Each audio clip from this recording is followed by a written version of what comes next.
रांजणगाव ग्रामपंचायतीत बनावट कागदपत्राद्वारे फसवणूक, तत्कालीन सरपंच, ग्रामसेवक आणि लिपिक अडचणीत। रांजणगाव एमआयडीसी पोलीस ठाण्यात तत्कालीन ग्रामसेवक, सरपंच आणि वसुली लिपिक यांच्या विरोधात ग्रामपंचायतीची फसवणूक केल्याप्रकरणी गुन्हा दाखल करण्यात आला आहे।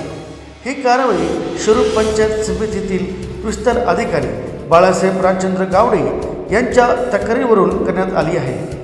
गावडे यांनी दिलेल्या माहितीनुसार 2009 ते 2010 दरम्यान ग्रामपंचायतीच्या मिळकत नोंदीच्या रजिस्टरमध्ये फेरफार करून काही जमिनी विशिष्ट व्यक्तीच्या नावे चुकीच्या पद्धतीने नोंदवण्यात आल्या।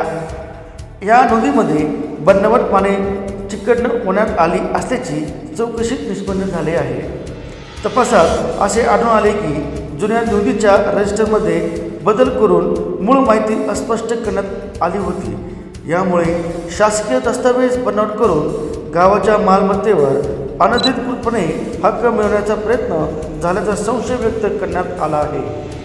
या प्रकरणी पोलिसांनी प्राथमिक चौकशी करून गुन्हा नोंदवला असून पुढील तपास सहाय्यक पोलीस निरीक्षक अशोक चव्हाण यांच्या मार्गदर्शनाखाली सुरू आहे। संबंधित अधिकाऱ्यावर लवकरच कडक कारवाई होण्याची शक्यता असून हा प्रकार ग्रामपंचायतीतील प्रशासकीय प्रक्रियेवर मोठा प्रश्न निर्माण करणारा आहे।